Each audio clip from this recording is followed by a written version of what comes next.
Hello કરો. Okay sir.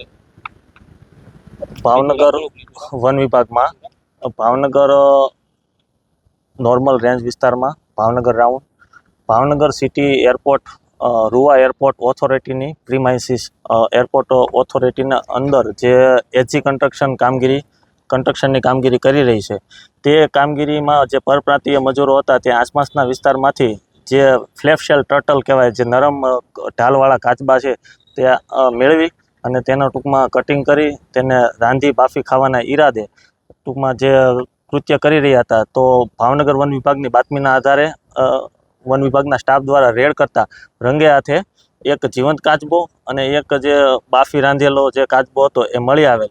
બાદમાં FSL team, forest veterinary officer, સરકારી પંચો દ્વારા રૂબરૂ સ્થળ તપાસ કરી મુદ્દામાલ કબજે કરવામાં આવેલ છે અને બાદમાં જે ચાર આરોપી છે તેમને નામદાર કોર્ટમાં રજૂ કરવામાં આવેલ છે અને વન્ય પ્રાણી સંરક્ષણ અધિનિયમ 1972 સુધારા અધિનિયમ 2022ની વિવિધ કલમો હેઠળ ગુનો નોંધી કાર્યવાહી કરવામાં આવેલ છે.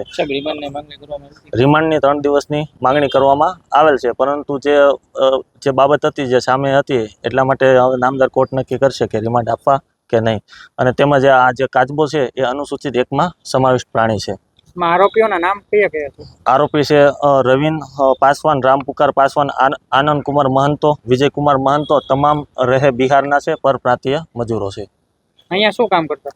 અહીંયા જે એરપોર્ટ ઓથોરિટીમાં જે કન્સ્ટ્રક્શનનું કામ છે તે કોઈ કંપની દ્વારા તેમના પરપ્રાંતીય મજૂરોને રાખવામાં આવેલ હતા.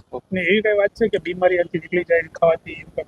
એટલે કે જે લોકોની અલગ અલગ માનસિકતા હોય છે કે જે આ કોઈ વન્ય પ્રાણીનું સેવન કરવાથી કે કોઈ વનસ્પતિનું સેવન કરવાથી એને ફાયદો થાય, પણ જે અંધશ્રદ્ધાના ભાગરૂપે ટૂંકમાં આ લોકોએ કૃત્ય કર્યું હોય એવું પ્રાથમિક અનુમાન છે અમારું.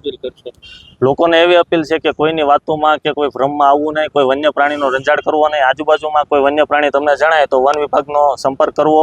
જ્યારે પણ કોઈ આવા જે આપણે જે આજુબાજુમાં આપણો જે પ્રાકૃતિક વારસો છે તેનું જતન કરવું એ દરેક નાગરિકની ફરજ છે. વન વિભાગ એકથી તાળી નહીં પડે. સહિયારા પ્રયાસથી આપણે આપણી પ્રકૃતિ અને વન્ય પ્રાણીનું જતન કરી શકશું. આપના પોતાના પ્લેટફોર્મ લલકારને લાઈક કરો, ફોલો કરો, સબસ્ક્રાઇબ કરો અને શેર કરો.